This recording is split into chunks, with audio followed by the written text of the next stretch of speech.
Welcome to New York Bio's Virtual Breakfast Series, a digital program started in 2020, bringing you fireside chats with leaders across the healthcare spectrum. This week's episode features Nessan Bermingham, operating partner at Khosla Ventures. Quickly. So good morning. My name is Jennifer Hawks-Bland, and I'm the CEO at New York Bio. We're very excited you're joining us for another edition of our virtual breakfast. A special thank you to our partners at Marsh McLennan for sponsoring this month's series of breakfast. We're joined today by Ness Bermingham from Khosla Ventures, and we're given his background, we're really gonna be able to cover the waterfront. So I expect that you will have some questions as we go through the conversation with him. So please put those either in the chat or the Q&A, and Derek and I will get to those throughout the course of our conversation. With that, I'll kick it over to Derek to introduce our guest. All right. Good morning, everybody. We have this week, I think, rings in fall in New York. The temperature dropped below the 60s for the first time. We are in full conference season. From New York Bio's annual meeting to last week's Bio Future to next week's Life Science Summit. So fall is in the air. So Ness, we met you last week. You were on a panel at the Life Science Summit with, as I remember, a decently average moderator. And we got into some fun stuff around the really kind of novel investment frontiers. So we're going to talk about a whole bunch of things today. We could talk about venture capital, we could talk about company creation, etc. So as things go, we tend to start with a bit of an origin story. Why don't you tell us a little bit about how you got where you are today?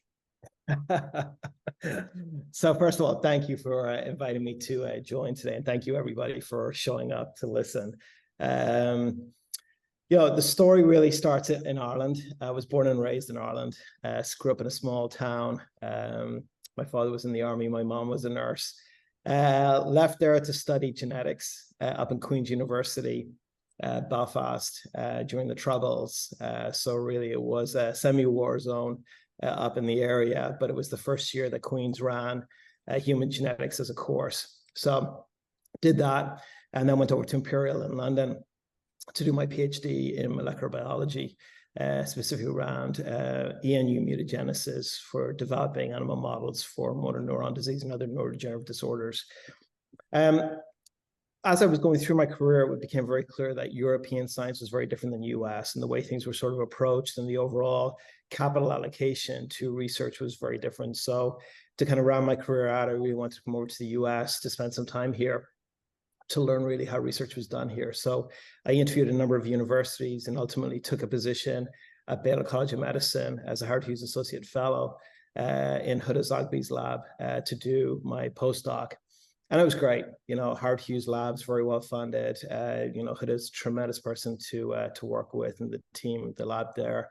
I was very fortunate in getting a number of publications through, but it became very clear to me that, the lab lifestyle and constantly writing grants and publications really wasn't for me. And that really was driven home when I had a science paper come out, and really it wasn't a big deal for me. And I don't mean that in an arrogant fashion, more of, I just didn't get that sort of thrill from it. Yeah. I very quickly realized that probably industry was the place for me to go. And I applied for a job at Regeneron. They were doing a lot of work in neurotrophic factors at the time. And while I was going through that human genome sciences that many of you may recall, Hugsy, so as I was going through that, Wall Street, a bank on Wall Street called UBS, reached out to a number of key PIs in the US looking for people to come join them. And one of the PIs that reached out to was Huda. Huda put my name forward. I was invited up for an interview. And before I knew it, I was an equity research analyst within Wall Street. So, and I was very fortunate to work with people like Jeff Meacham, Jim Birchenough, and others who joined the same time as I did. So we grew up on the street together initially. Cutting it short, I spent just over a year there, and 9/11 happened while I was living there. And I realized that some of the aspects of academia, writing, really was not where I wanted to be. And what I wanted to do actually was get into the more company building side of the equation. And it was a phenomenal opportunity. I got to meet a tremendous number of companies, learn a lot about science, a lot about business aspects of it, got my Series 7 and 63. So getting that sort of sense gave me this sort of initial introduction into the financial aspects of building companies and moving them forward, and the overall public markets. So I was very fortunate in Atlas Venture offering me a role there. initially out of their Boston office and then over in London. So I started out in Boston, then relocated to London and worked for Atlas for many years, which, was just unbelievable. This was a time, and Dirk, you and I talked a little bit about it, where it was sort of this idea about tech and life sciences really kind of trying to get this sort of symbiosis or cross-pollination between them. And it was a fascinating period also to be investing in Europe and the US to see that dichotomy between both geographies. I ultimately left and got into the secondary market, where we're going in and buying secondary. So buying equities from investors that either wanted to sell them, but they were private, so there was no market for them to be able to do that. We provided that market, or distressed, where they really needed to sell because there were pay-to-play provisions in place for follow-on financing. So, that was great. Went in, did multiple transactions around that, and then foolishly decided to set up my own shop, which was a big waste of time and money. It was probably more of an ego stroke than anything else. And I did it at the worst time of the market. The 2008, right? Oh, man. So I was like, okay, how stupid am I? Clearly very. Then effectively went back to Atlas, starting off as an entrepreneur in residence, working on a number of companies for them, like Soma Therapeutics Inc. and a few others, Harbor Antibodies, now Harbor Biomed. And I happened to get involved with CRISPR Therapeutics. So Sean Foy was a very good friend of mine, and Sean reached out to me when they had this patent that they were licensing from Emmanuel. And that led into a whole discussion around CRISPR Therapeutics. And ultimately I went and said, actually, I think there's another way to do this. I think that they're probably doing it in the wrong sort of way. And this is flavors of ice cream, right? In the wrong sort of way, I think we need to go down and start doing systemic delivery of CRISPR-Cas9 using lipid nanoparticles. So Atlas gave me $250K, and that led me to start Intellia. Took over the CEO role of that, took it public, 2 large partner deals public in just under 2 years, and then a follow-on financing there.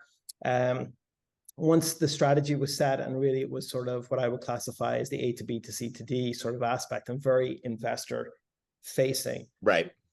I left and went back to Atlas, and there I founded with Atlas a number of biotech companies. Triplet Therapeutics, just put a podcast out about shutting that company down and the implications for that. Coral Bio, we just announced a reverse merger for Coral Bio, which is in process right now. And also sat in and did a couple of turnarounds for them. So what ultimately became Xilio, now publicly listed biotech company, and F-Star went in and did a turnaround on that, exec and chair, which we just announced, we sold to Sino Biopharma after a tremendously bumpy period with Cepheus. So built those companies up. And when I shut down Triplet, basically took a back seat for a while. For the second time in my career, I wondered if I'd retire. But that was not to be. Khosla reached out to me and asked if I'd be interested in getting involved, and that led me to join Khosla about nearly 2 years ago. And that has been an unbelievable experience. Co-founded 3 companies last year with them, looking at multiple investments, working with a lot of their portfolio companies, and looking at that sort of interface, finally coming to reality between tech and life sciences. So this is like, honestly, we could have you on here for a month. Like you literally just went through things. We could get an hour out of any of those things. Honestly. And honestly, in the future, I mean, having kind of gone through this myself, I think there is a deep discussion about kind of, going out and starting your own thing and having it go poorly. Right. And there's almost, we could almost have the don't do this episode of the virtual breakfast series. It's an unbelievable ego. Like, oh, hey, are you at a point in your career where you really kind of, you've got this idea and you think you're going to hit it out of the park? We are here to help you by telling you not to do that thing. Right. But let's stay with Khosla first, because honestly, even the turnaround things, the tough markets, all of it, I think you are a target rich environment for topics here. But let's talk a little bit about Khosla, because they're, it's a really interesting firm. They've been, absolute home run hitters in tech for a long time, and it kind of represents, a group that kind of came to life sciences from, a different angle, that you really went from, Atlas, which is, classic 95-mile-an-hour fastball, amazing track record, like, everybody is known as the bona fides, and you go to Khosla, which, has developed into a really strong life sciences shop, but it, in its origins is pure tech, right? So what's that like from a cultural perspective, and how does your perspective change going from, say, your Atlas experience to a place like that? It was, I would say it was a culture shock. And I don't even think that that's to do with coast. I think it's East Coast, West Coast, and the sort of overall approach from the investing standpoint. I think we are very capital cautious on the East Coast. And there's almost like, we'll give you a little bit, see where you get to, and then we'll give you a little bit more and see where you get to with that. Yeah. Whereas over in Silicon Valley, it seems very much more, here's a very large amount of, on a relative basis, here's a large amount of capital that we're going to see you with, and see how you do. So, Intelli is a great example, 250K into that company, we'll do 5 to 7 million as a seed investment into a startup. So, the dynamic is very different. The blue sky nature of it also is very different. And there are places, and I think Atlas is a great example of this, where, very high science, high quality, make decisions quickly, don't really spend a lot of time, and I mean this in a very positive way, sort of whiteboarding months upon months upon months. Yeah. They have an inherent belief in the science and the ability. I'll take this off my dog because she's driving me crazy. Yes, that's right. My dog made a guest appearance on this last. It's okay. You're in very good company. So whereas on the East Coast, there are times can be a lot of whiteboarding, a lot of months and months and months doing the scenario planning. And the reality is, for people who've been in the business for a long time, you can scenario up the wazoo, but the reality is whatever scenarios you throw up, they're going to be wrong. Right. It's really going to be, how you ultimately go and pivot and bring in the right team to enable you to actually do that as that data actually comes in. Or shut the company down. Do you think that some of that's the sort of like structural sort of East Coast, West Coast difference is also like in how we've traditionally used IP, even within therapeutics, versus say tech, which is a very different way we've used it, and how we value sort of the inputs and what you get out of it? That's a really good point. I would say when I first started my career in venture, IP was an important aspect of it. But really, it wasn't the first thing or one of the first 5 things you may focus on when you're doing your diligence. And the extent of FTOs that you do, invalidity analysis, et cetera, it was nothing compared to what we do today. Yeah. So I think that's absolutely true. It's a very different approach. I also think that it is to do with when you're doing tech, the capital to a point of getting some sort of validation or verification around the underlying thesis for the company can be a lot less versus in healthcare or life sciences. So if you place that bet of X million dollars or that investment of X million dollars and roll your sleeves up and get involved, it really gets you to a very pivotal sort of data set. Whereas, I mean, people are using it or they're not, right? I mean, you have real numbers and real engagement, or for the most part that you do, but it's not. It's not like the jump from animals to humans, right? It's right. Nowhere near that. And the risk associated with that, for sure. Totally. So, you're 10, 12 years in before you really starting to get a picture of what's actually going on. So I think that there's that lens, a very different lens that you're actually looking at the world through. And then I do think that we stagnated in life sciences around this sort of tech evolution that was taking place and the advances that were taking place. And I think it's taken us a while to really kind of reach in and start to leverage that. And we're now doing it, but I think it took us longer. And I think that we probably suffered in part as a result of that. And I think on the panel, BioFuture, somebody talked about this idea, I think it was Nate, but this idea about people that are coming through, and growing up effectively in these ecosystems, know Python and know how to sit at a lab and pipette. Yes. Right. And that sort of interface or that sort of interaction or capability, I think really is now going to allow us as an industry to take that next step and really sort of leverage both areas appropriately. Yeah, no, that was kind of, I liked that point, right? It was either you or Nate that brought up, timing, right? Because this, tech and biotech is nothing new here, right? But, but for kind of the time we are here, and having that, a bit more fluidity, having the crossover, knowing what to do with it. It was you that brought up the decode story, right? Decode genetics, right? And it's a Right. perfect example because, you've had other companies like that in the past, and even with the outcome for decode, having that outcome and then having, really kind of the substrate for people to work on and to get targets out of that is huge, and done at a different time, it wouldn't have mattered. Right. And what we've seen, and now we've all been through now multiple cycles, is that we all have to think that we have this great idea, and that everybody's going to see what a great idea it actually is and start pumping money into it. And I think we forget about the macro environment in which we live. So you really can have a great idea, but if you've got a phenomenal platform technology today that you're trying to get financed for, it's a lot more challenging today than it was 5, 6, 7 years ago, because of where the actual macro market actually is and what we're seeing in our industry overall. So I think timing is absolutely critical, and decode, I think, is a fascinating example, and it's not a standalone.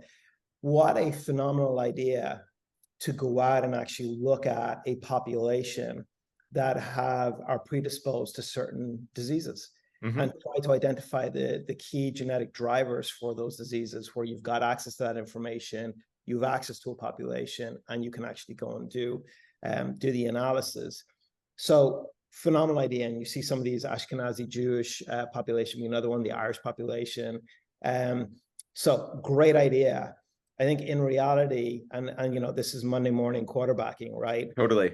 You're looking at it and saying that, the tools that we needed really to be able to deconvolute and validate these targets, the computational power to actually enable you to do it, the therapeutic modalities to actually convert them into medicines, were emerging or weren't even there, right? Yeah.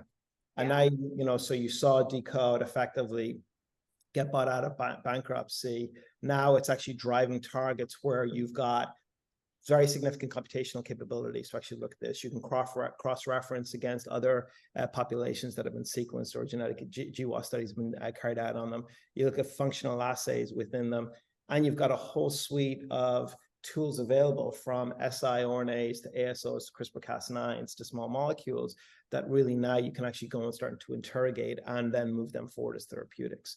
Yeah. So the paradigm shift, that we see over time, really choosing the time to generate your company or build your company is absolutely critical. CRISPR-Cas9 is another great example. Yeah. What a phenomenal time for that to have been identified. A lot of the work had already been done on chemistries for the design and synthesis of RNAs. A lot of work had been done on lipid nanoparticles to allow you to get them into the actual liver. A lot of work had been done on target validation, and actually looking at patient outcomes and patient populations that you could very quickly move it into the clinic. So if it had been founded 20 years before, would we have been able to do that? I'm not sure that we would have. We would still be learning about how the tau receptors are responding to, foreign nucleic acids being delivered, how to stabilize your RNA, deliver it, etc. So a lot of the work that companies like Alnylam and Ionis now did really paved the way for success across a lot of these companies today. Well, it's funny, right? You at every point there's at least some bit of unknown about where a next step is going to be, whether it's, how do you get this to the right cells? Does it work in vivo? Does it do the thing you think it does in vivo? I mean, Alnylam's a great example. I remember, ages ago, as really they were building the company, and at one point, they were kind of in the middle of clinical stuff, and someone asked them about delivery to other tissues, and they basically said, well, we're pretty sure we can get it to the liver, right? We have a really good idea that we can get it to the liver, and everything else is hard, right? We think we can get there, but we don't know. And I mean, CRISPR is really kind of the same way, probably with a little bit more forethought. It's like, imagine that you could kind of take out the genetic sequence that is literally the problem in these rare diseases. It sounds great, right? And there's just a little piece that's like, there's probably a bit of that's kind of hard that we don't know yet, right? And that's the whole thing. If you can identify where you think it's going to be hard, and that actually is the place that it's hard, then you can actually go about doing it. But even back to decode, right? It sounds wonderful. We're going to identify these populations. You look at the genetics, you look at all of these things, they're predisposed to disease. We should be able to get targets and therapeutics out of that. But, again, it's a slog and it's harder. And if you don't have all of the other tools to do it, right, it's usually the tools that you don't know you need when you start the expedition that end up being the problem. Right. And if you're halfway through the expedition, you suddenly realize it and it's not in your backpack, you really have a problem. And I think that that's one of the challenges that we face with companies today. There are a lot of really interesting platforms that are being developed that are poised from a paper standpoint to revolutionize medicine. But from a very pure practical standpoint, if they're all chasing the same targets, they're not sustainable. And to your point, you got to get out of the liver. You've got to find ways to allow you to get into other tissues. We founded Liberate Bio with, Walter Strapps and Sean Davis to allow us to actually, and Mike Mitchell and Teresa Renke, to allow us to effectively go in and start to design through AI novel lipids that then we can actually formulate and deliver and get out of the liver so that we can get these payloads there. And that's absolutely going to be critical for us to really realize the full potential here. And then cost. You and I talked about cost. We had that heckler in the audience. But, the longest question ever. There was a part of me that I really wanted to do like the law show thing. It's like, Your Honor, is there a question in our future here? So when he started asking that question, we were running out of time. When he started asking that question, I looked at the clock and there were 2 minutes and 45 seconds left on the clock. He wasn't done with his question yet when the time ran out, and it just, to be fair, you interrupted him a little bit to try and clarify something that you were right about, but that did, to his credit, he didn't slow down. He was going to get there and get to the end. It was a level of determination not always seen in biotech panelists asking questions. But it does drive the cost as the other aspect so that we can get these drugs to everybody. And that is going to be critical that we get there. I mean, the hard part there is, I'm sorry, Jennifer, you want to jump in? Yeah, go ahead. And then I want to ask a structural question. So the hard part is usually when we think about cost, it's later, right? So here's a perfect example. When you start Intellia, did you think about how you could price something like that or what the cost might be? Did you know? I mean, that's got to be one of those gray areas, doesn't it? COGS was definitely one of the things we looked at earlier on, because here you were looking at synthesizing a pretty large RNA or mRNA, right? For your Cas9 expression. So, that was a big driver that we were kind of looking at and saying, okay, how do we actually get the cost of these things down and get it to something that actually is sustainable? But when we look at the application of these technologies, the intent ultimately is to move from sort of rare orphan disease indications through to much larger indications. And, mRNA is a great example of it for the COVID vaccines, right?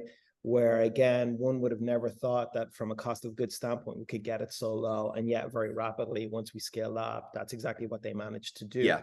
So I think we're in a similar situation now when we look at some of these other therapeutic modalities and the complexity of them. When the first monoclonals were being made, you were at less than a gram a liter. Now, depending on what protein you're manufacturing, you can be up in double digits, very high single digits to double digits in grams per liter now. So, the advances that we're making are actually quite significant, and that brings our costs down. So it is a point that we looked at very early on. Reimbursement, no, didn't really think about that early on. We could point to various things in the gene therapy space, et cetera, but it was really thinking about your cost of goods. Yeah. I mean, to be fair, like that space is still, the payer space, right, is still very much evolving and influenced by policy decisions at the payers, whether it's a state, federal, right, or private payer. So that's still, I think, largely, I wouldn't call it in flux, but it's still in development to find a sustainable payment model. I think that's absolutely right. You look at the IRA and what people are trying to read the tea leaves around, the implications for that.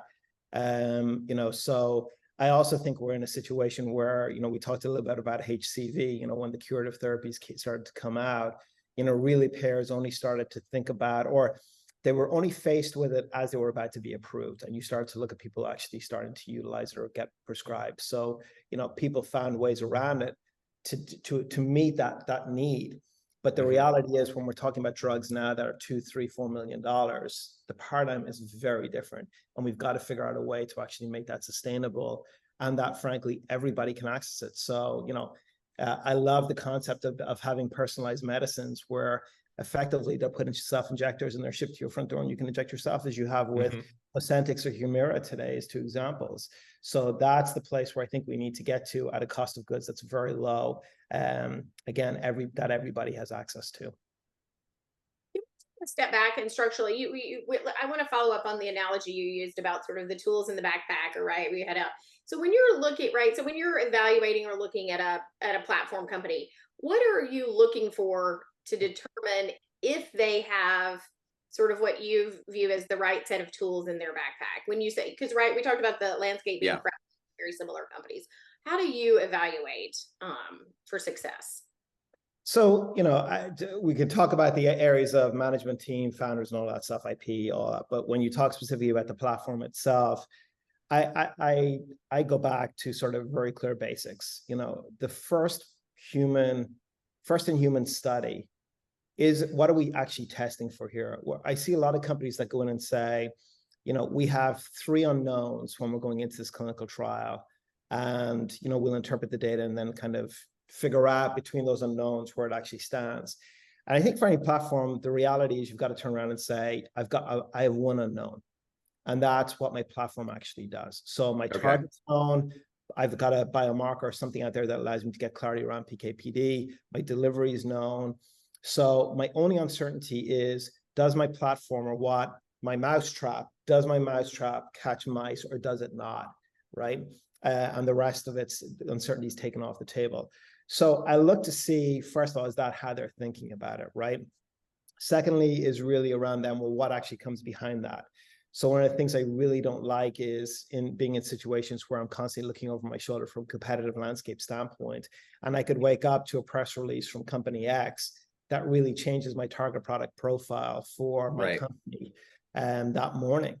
Or if we've a development candidate already in place that effectively we're having to scrap it and go back. So, there is this aspect of it that really is around saying that second product, that's the one that really needs to be differentiated, that actually opening up a new market. And again, you're able to build very rapidly from a pipeline standpoint. The other one I think really is just generally how people are thinking about running their clinical trials and getting to go no-goes and what they're building for the platform itself. We see a lot of companies that, I wouldn't say that they're doing it in a very haphazard way, but I would say they're not, crossing the T's and dotting the I's and doing the actual work to, really confirm what they have before they're moving into the clinic, but rather rushing into the clinic. So, there's a lot of times we hear people say, we're going to be in the clinic in 18 months. And I'm like, look, let's be realistic here. You've just started. You don't know when you're going to be in the clinic. Right. And I say, we had this disconnect, and Telly was a great example of it. We will go out into the marketplace and we say, we don't know when we're going to be in the clinic. We have to interact with the FDA. We have to look at overall the, PK/PD of the drug that we're developing right now. We have to better understand the implications from a dosing paradigm standpoint. So how can I tell you when we're going to be in the clinic? And there were other groups out there that is, we're going to be in the clinic in 18 months. So it's really kind of being very realistic about what it's going to take. And even then, you're going to get it wrong. It's going to take you for novel platforms, and invariably it takes longer than we expected and costs more money than we expected to actually be. Right.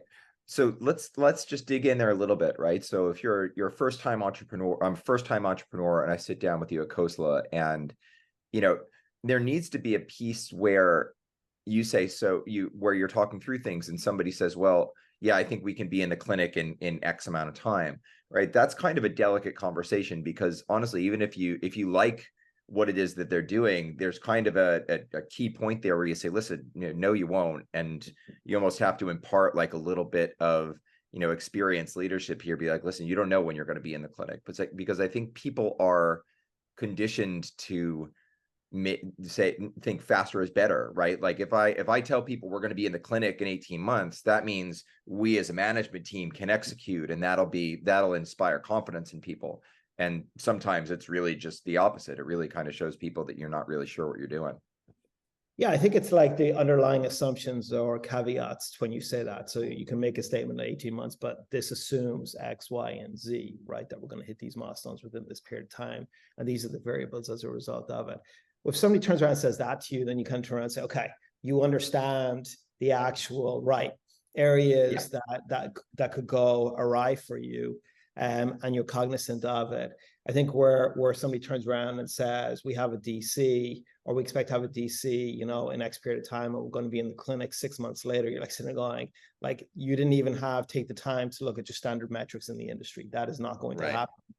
And by the way, for your DC, do you have a target product profile or not, right? So you know when to stop. So, I think that there's very much an element to your point of sitting and talking to somebody who tells you, do they, have they drunk their own Kool-Aid and think they're smarter than everybody else, and they're going to teach the system where it's gone wrong? And I don't know if any of you ever been in a meeting with the FDA where somebody tries to tell the FDA, where they're going wrong and how they actually should be doing it. So, that's just not how this business works. And this idea that you're going to revolutionize it, I think we can be all humbled in many cases. EQRX is a great example, of what's just happened on that side, where we hope that we can actually modify or change a pathway or regulatory construct. But the reality is we don't always know, or we're not always able to. Yeah.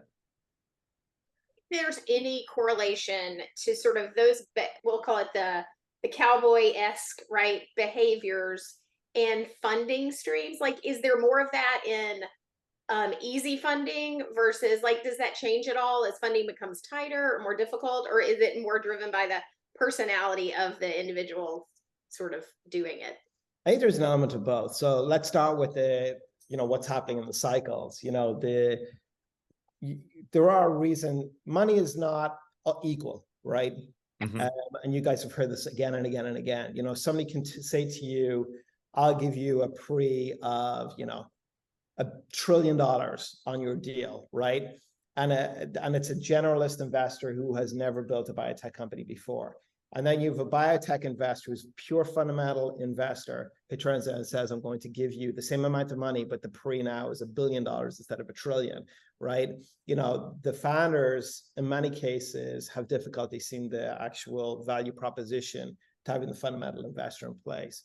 So what you do tend to see is, and we've just seen it through this past cycle, is as you see that generalist money flowing in, and that generalist money can flow in both as general investors, but also as you look at LPs putting a lot more money into the actual sector, really you start to see some of the rules or philosophies around building companies start to blur. Valuations get out of hand. I would argue that, we can look at a lot of valuations for companies that really the fundamentals do not support the enterprise values that are associated with these companies. What we also have seen is when a lot of money flows into companies, there's almost this element about whoopity-doo. It's like somebody winning the lottery. Whoopity-doo, let's go do everything, right? And they try and do everything, and they spend a lot of money. So that sort of fiscal oversight is absolutely critical in those situations. And that's one where people, may not necessarily bulk up their finance team to provide oversight and do long-range planning around that. So to your point, very much so, when you're seeing these cycles take place, we see a lot of money coming in, a lot of exuberance. And it's actually what we have seen through these cycles is that's actually it's bad, it's bad for the industry at periods, but it's actually also very good because that's when you see a lot of money being put into science, a lot of money actually going into developing these platforms that then other people can actually use in solving some of these very challenging questions that, they may not necessarily be able to access, in other places. And it really kind of feeds into the ecosystem. And then there's this Darwinian selection that takes place, which is what we're seeing right now. And again, that is very important because it brings us back to basics and allows us to actually really kind of focus down on what are the key companies here? How do we build them? How are we moving them forward? The people, it's interesting, right? You can have people that are very big personalities and like really kind of are telling you what you're going wrong. And the analogy almost uses like the subprime, when you'd meet people trying to pitch for subprimes, to invest into it. And that's not for Beyonce, it's for Bailey. into sometimes they come, they're talking at you, and you're trying to understand exactly what they're saying, right? And what the actual fundamental value proposition and differentiator here actually is. And it's really that kind of gives you a very good sense once you're trying to actually narrow it down and say, look, just tell me in simple terms, assume this is the fool's guide to your company, simplify it for me. And if they're not able to do that, that certainly tells you something about what they're pitching to you. And then who are they surrounding themselves with? Are these founders that are involved in every company out there, or are they founders that actually roll their sleeves up and get very proactive? Yeah, it's funny. The team aspect is big. So tell us a little bit about so how do you look for new teams? So you're actually involved with NewYorkBIO, which Jack is terrific. Jack was a guest on the webinar a while back, and it's funny, as you were talking about kind of clinical path, that kind of thing, I kept kind of thinking back to what those discussions might have been like. So Okra, for the edification of the audience, is highly focused on the liver. They have a program for both transplantation and regeneration, really kind of next level, next generation stuff. So you can go through that lens if you want, but talk to us a little bit about your kind of actions and your activities on the scouting piece. How do you figure out where the new stuff is and where you want to go?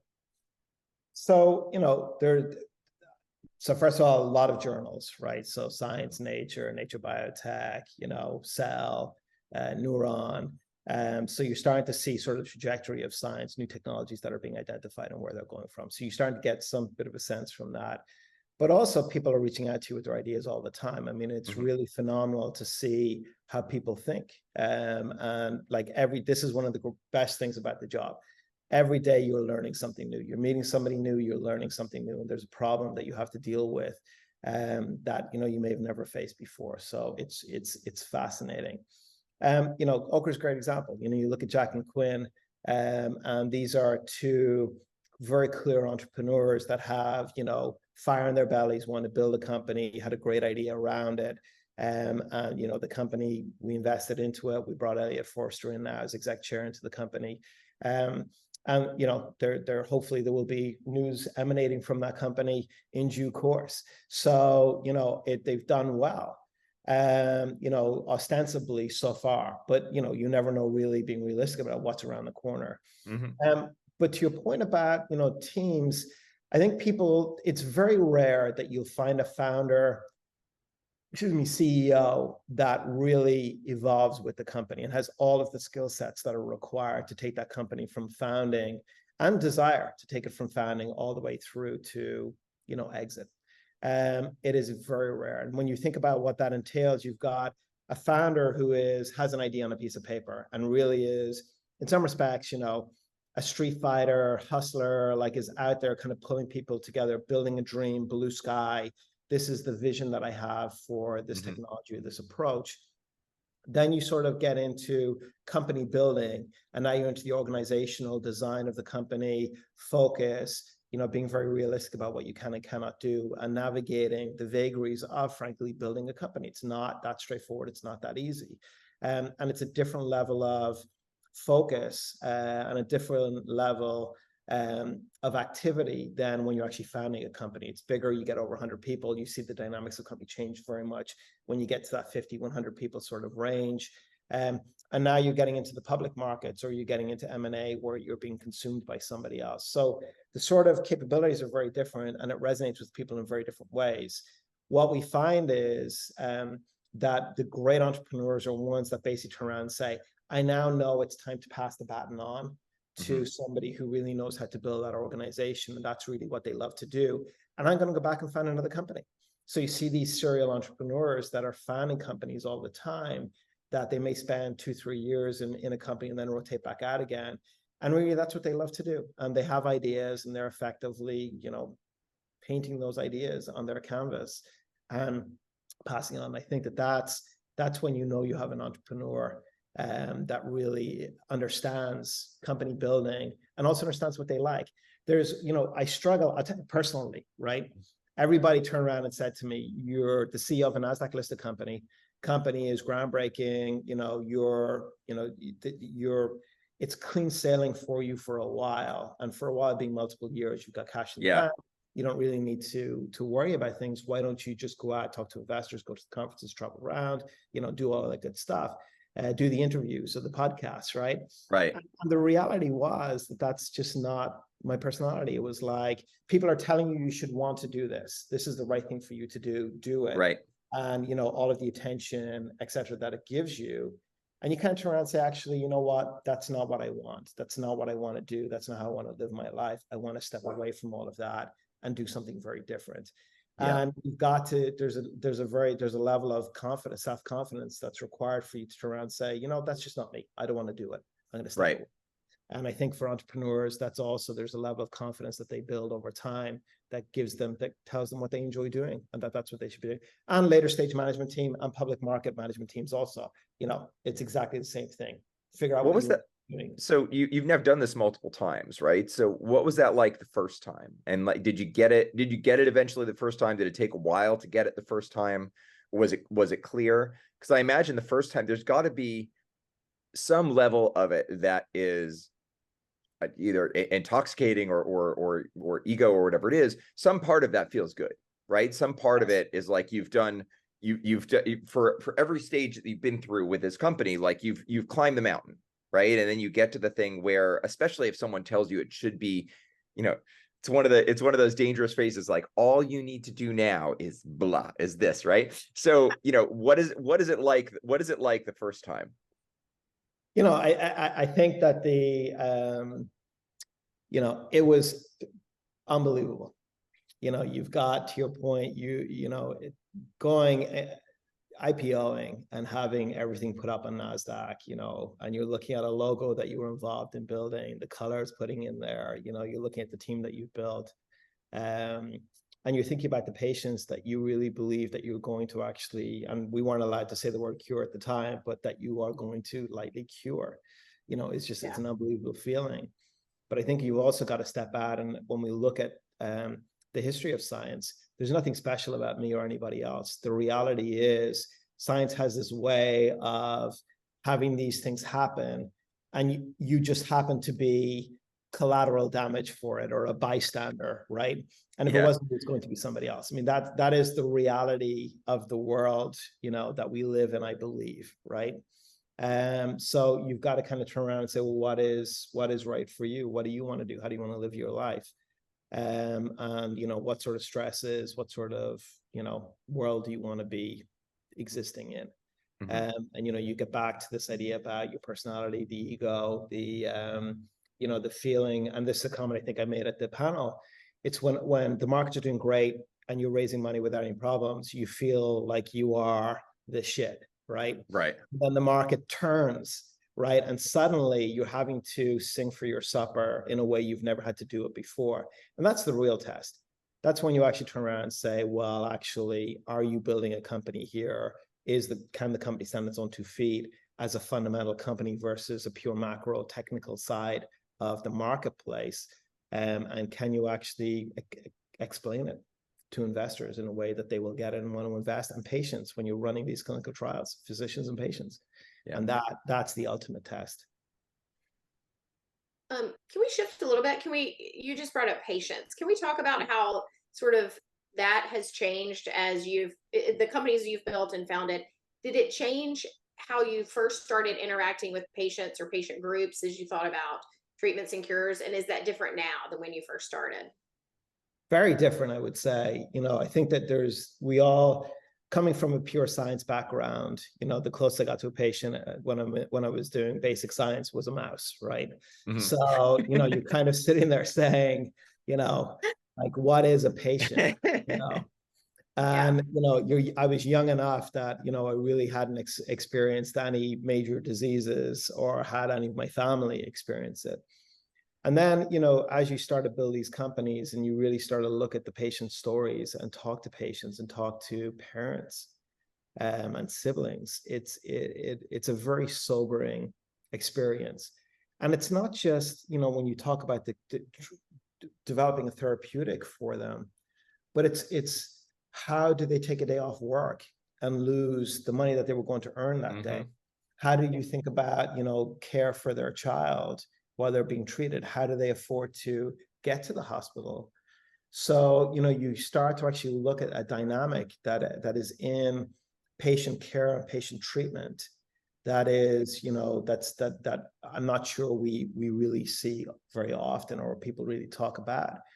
And then you talk about the mental or the psychological impact that it has. If you talk to somebody who's had cancer, and for example, double mastectomy, been through chemo, going through reconstructive surgery, come out of reconstructive surgery, the mental impact and the emotional impact that has is tremendous.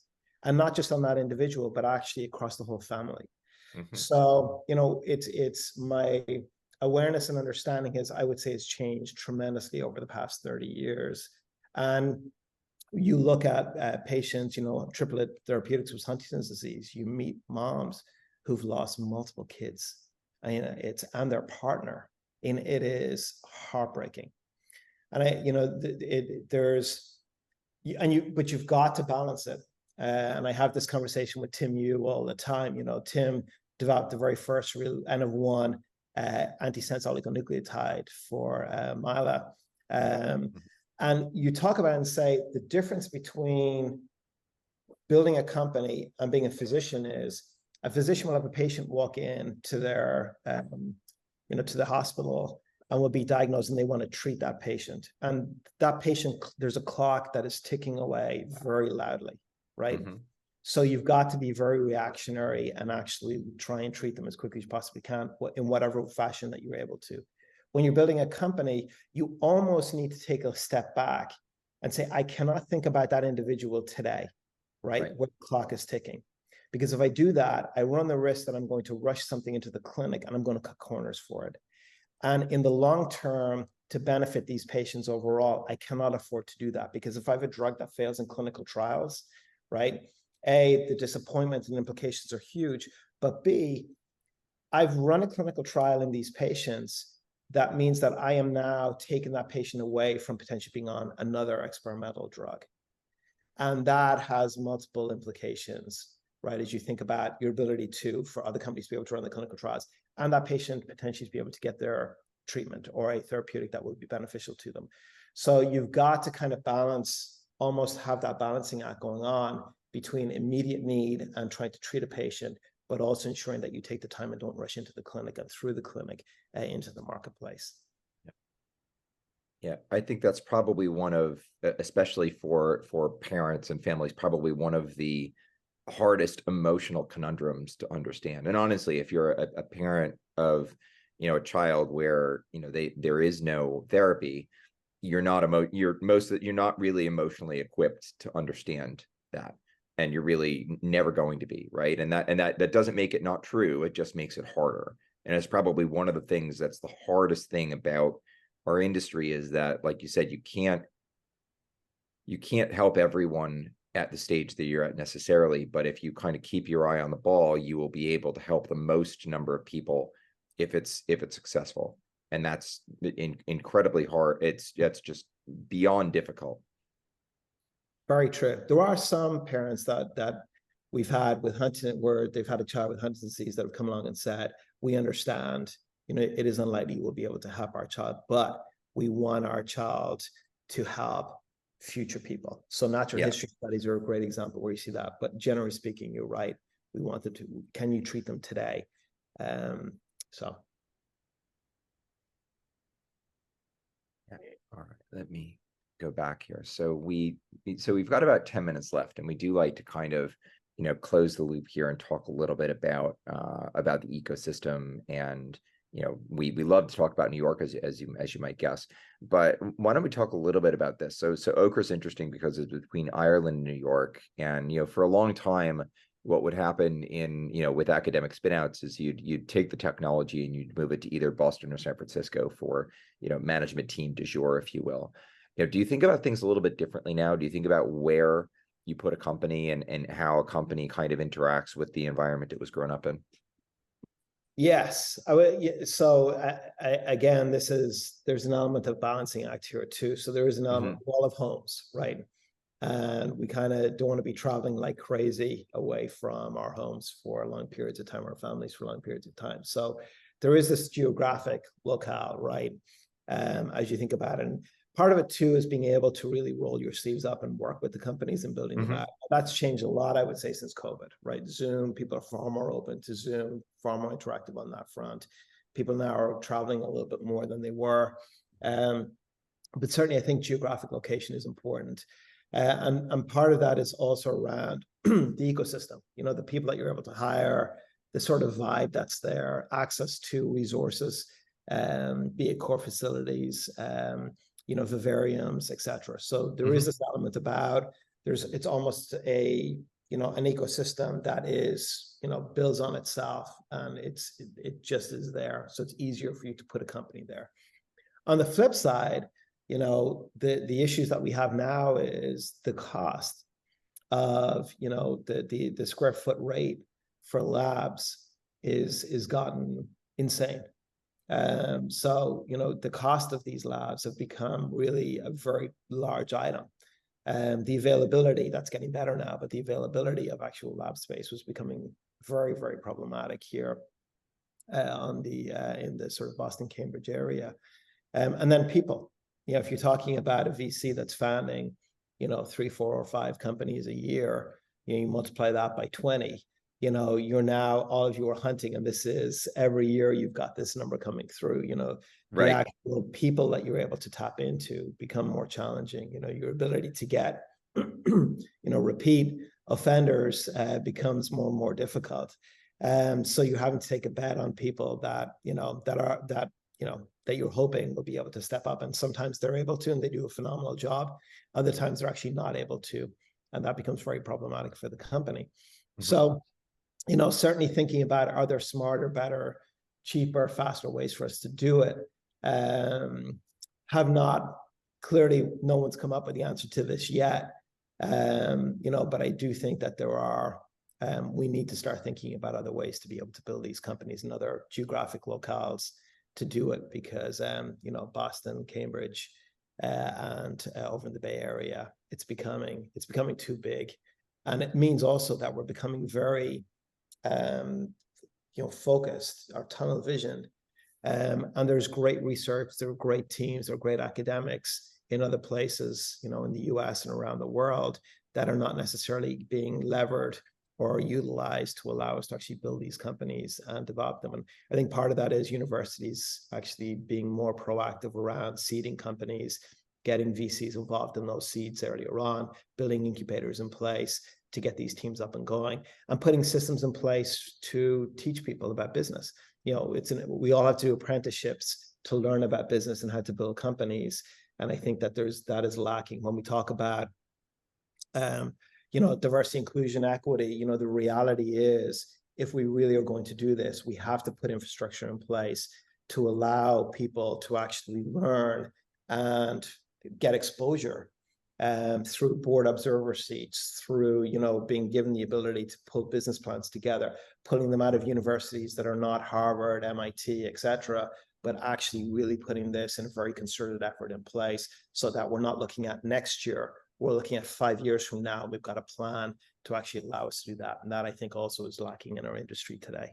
Right. So just to summarize here, if there were, say, an ecosystem that wasn't Boston or Cambridge, with really kind of a dynamite academic substrate, great access to talent, tons of postdocs, tons of early stage scientists, and, say they also had a thriving financial industry with people that had really strong experience in biotech, and, even if it was within commuting distance to places like Boston or Philadelphia, maybe like right in the middle, maybe that would be a really great place to go. Jennifer, do you know any place like that?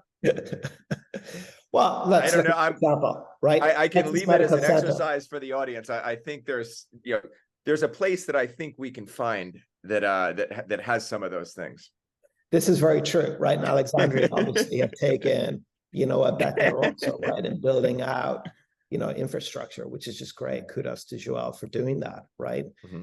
You look at places also like Texas Medical Center, one of the largest medical centers in the world. Yeah. And the research that's going on there. But why is it that we're not seeing a lot of companies actually be built there? And I think that the infrastructure, they've not put that infrastructure in place to actually seed that and build it out. So Lexicon is probably the best known company out of there. And that company was founded on animal models originally. So, there's work to be done for sure. I think so, but honestly, if we look at it, and I joke here, but even then, I still really believe strongly in New York as a future. But like, it takes, the cycle time is harder, right? Getting people the experience, the first run of things, it takes a bit longer than people think it does. And I think there are probably going to be multiple places that, in the long run, where really good companies get built, and then you see that start to seed back on the ecosystem. So I would very much like a future where not only, New York punches above its weight class, but that we have, a diversity of strong ecosystems, because I think that makes the entire industry stronger. Agreed.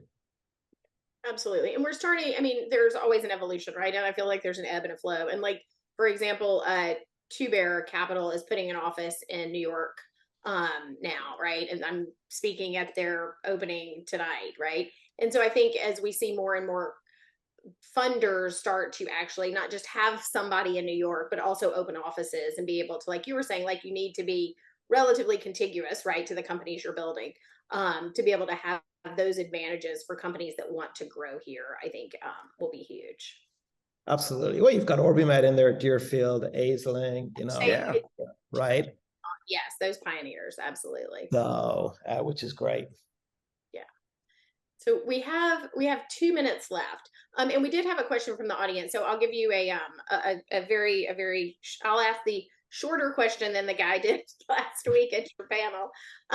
What would you say to sort of young entrepreneurs trying to figure out sort of where to start, right? Let's say they have some academic support. How do they start approaching looking for capital? Where do they go first?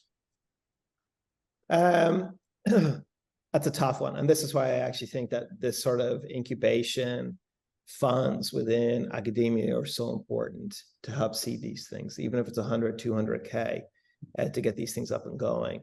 It was part of the Blavatnik, fellowship, where again, giving people access to capital to get them up and going, and actually introduce them to networks of people that can actually mentor them and help them.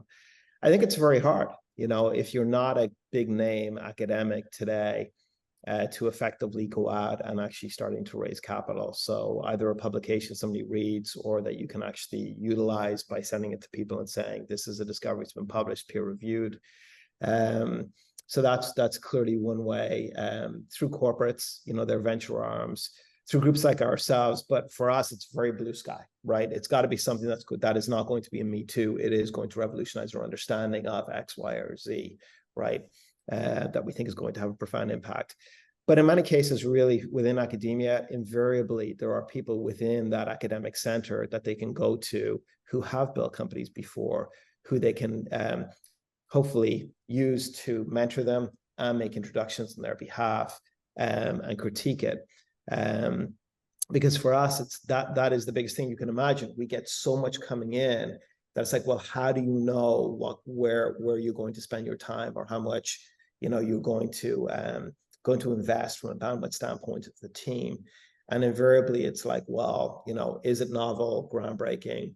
Is it credible? Or did somebody just have think about it when they were eating their cereal in the morning? Are there founders that sit behind it that, I can look up and see their publication record, and that they have an inherent understanding of whatever the business is around, etc. So in many cases, it's that, what is the patina around it that tells me this is worth spending time on it. If it's somebody with John Smith or Jody Smith, with a name at the top of a one-pager that they're sending me, I'll read it, but probability is I won't move it forward, because there's no credibility to it per se. Well, it would have been nice if you picked that up, but let's leave it with like a message of hope, right? Like you can actually put the right things around there. We can't leave it on, don't send me a one-pager, because I'm not going to read it and it's not going to go. We've done so many good things over the last hour, but like, I think, this has been fantastic. you're incredibly thoughtful, and I honestly, I think you should come spend more time in New York. There's a bunch of great things to build here. And from a tech and bio perspective, I think you'll find the water quite warm in this pool. So Ness, thank you so much for joining us today. I hope everybody has a great day and a great rest of the week. Thank you Thanks. so much. All right. See you guys. Bye.